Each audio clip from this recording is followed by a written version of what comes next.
मैं यहां पर हमारे हिंदू भाइयों से भी कहना चाह रहा हूं, असदुद्दीन ओवैसी और मजलिस किसी मजहब के खिलाफ ना थी, ना है, ना कभी रहेगी इंशाअल्लाह ताला।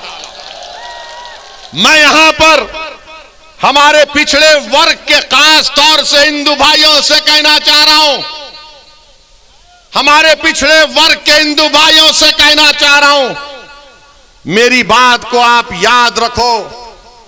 आपको ठगा गया हिंदू एकता के नाम पर।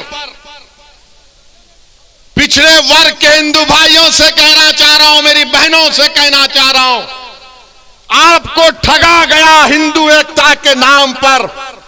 और आपको क्या मिला? ठाकुरवाद आपको मिला, आपको ठाकुरवाद मिला। जिस तरह उत्तर प्रदेश के मुसलमानों को सेक्युलरिज्म के नाम पर, समाजवादी के नाम पर वोट लिया गया, तो हमको क्या मिला? हमको यादववाद मिला, आपको ठाकुरवाद मिला। आओ मेरे पिछड़े वर्ग के हिंदू भाइयों, मैं तुम्हारे साथ काम करने के लिए तैयार हूं, मैं तुम्हारे साथ ठहर कर तुम्हारी लड़ाई लड़ने के लिए तैयार हूं। मैं हमारे दलित भाइयों से कह रहा हूं, मैं हमारे दलित भाइयों से कह रहा हूं, अगर आपको यह शिकायत है कि बीएसपी आपकी बात नहीं कर रही है, तो असदुद्दीन ओवैसी तुम्हारी बात करने तैयार है, तुम्हारे खिलाफ इंसाफ का मुतालबा करने के लिए तैयार है। और मेरे अजीज दोस्तों और बुजुर्गों, आप यहीं पर फिर ये लोग आके बोलते ओवैसी की तकरीर से हिंदू और मुसलमानों में नफरत की दीवार बढ़ गई।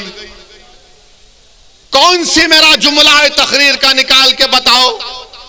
कानपुर की मेरी एक तकरीर को 45 मिनट की तकरीर में 45 सेकंड निकाले ये आरएसएस के जाहिल लोग। बिल्कुल थम्स अप है। इनको सिर्फ 90 साल तक चड्डी पहन के लग फिराए थे, तो अचानक ख्याल आया यार 90 साल उम्र हो गई, पैंट तो पहन ले। तो पैंट पहना, तो क्या हमने क्या कहा था कानपुर में?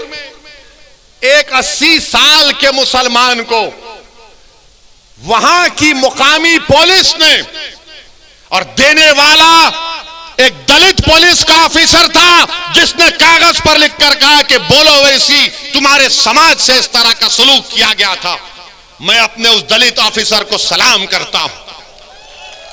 उसने कहा कि 80 साल के एक मुसलमान की पुलिस ने दाढ़ी लोची, उसको पीटा और उस पर पेशाब किया। तो मैं बोला उसके खिलाफ, तो आरएसएस ने यह कह दिया कि ओवैसी ने हिंदुओं के खिलाफ कहा। मगर जब हमने पूरा 2 मिनट का वीडियो डाला, तो पूरे अपने बगलों में अपने चप्पल को रखकर भागना शुरू कर दिए। और अभी हम सुने कि बड़ा विकास उत्तर प्रदेश में हुआ। बाबा थकते नहीं हैं, मोदी थकते नहीं हैं, अमित शाह थकते नहीं है। हम बाबा से, योगी से, मोदी से पूछना चाहते हैं, 29 दिसंबर को सहारनपुर में आंख के कैटरैक्ट का ऑपरेशन हुआ था, जिसमें से 27 लोगों की बीनाई चले गई। बताओ योगी आदित्यनाथ, ये आपकी सरकार में आंख का ऑपरेशन हुआ कैटरैक्ट का, सबकी बीनाई चले गई 27 लोगों की। तो अमित शाह बोलेंगे निजाम, एन से नसीमुद्दीन कह दिया, आई से इमरान कह दिया, जेडे से आजम खान कह दिया, और एम से बहरहाल कुछ कहा, हाँ उनका नाम कह दिया। अब ये अमित शाह को बड़ी मोहब्बत हो गई उर्दू से, उर्दू से बड़ी मोहब्बत हो गई अमित शाह आपको।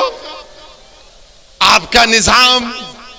अरे हम तो ये तय करे हैं कि उत्तर प्रदेश के हाकिम वक्त को बदलेंगे इंशाअल्लाह ताला। उत्तर प्रदेश के हाकिम वक्त को बदलेंगे। और नरेंद्र मोदी, हम आपसे कह रहे हैं कि नरेंद्र मोदी के 3 यार हैं। नरेंद्र मोदी के 3 यार हैं। हमारे साथ बोलिए, एक ड्रामा, दूसरा फसाद, तीसरा अत्याचार।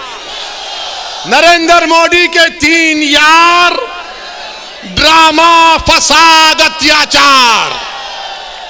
अब अमित शाह का जवाब देना है। हम किसी का कर्जा बाकी नहीं रखते। अब नसीमुद्दीन का नाम लिए कांग्रेस पार्टी तो नहीं बोलेगी।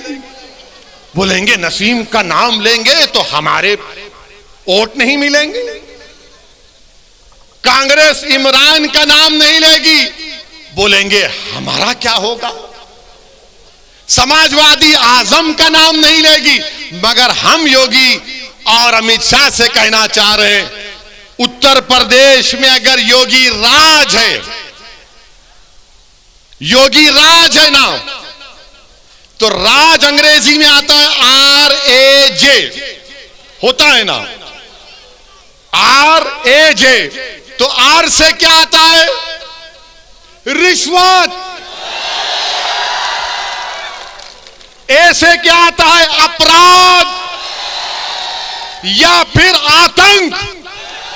और J से क्या आता है? जातिवाद। अमित शाह, आपका कर्जा अदा हो गया। योगी राज में R से रिश्वत, A से अपराध, J से जातिवाद। अब बताओ, अब आप दूसरा बोलो, फिर इसका जवाब मिलेगा। समाजवादी के अखिलेश नहीं बोलेंगे। अखिलेश बोलेंगे हमने रोड बनाए हैं। कुछ हुआ तो अखिलेश बोलेंगे मैं तो उसका उद्घाटन कर चुका था।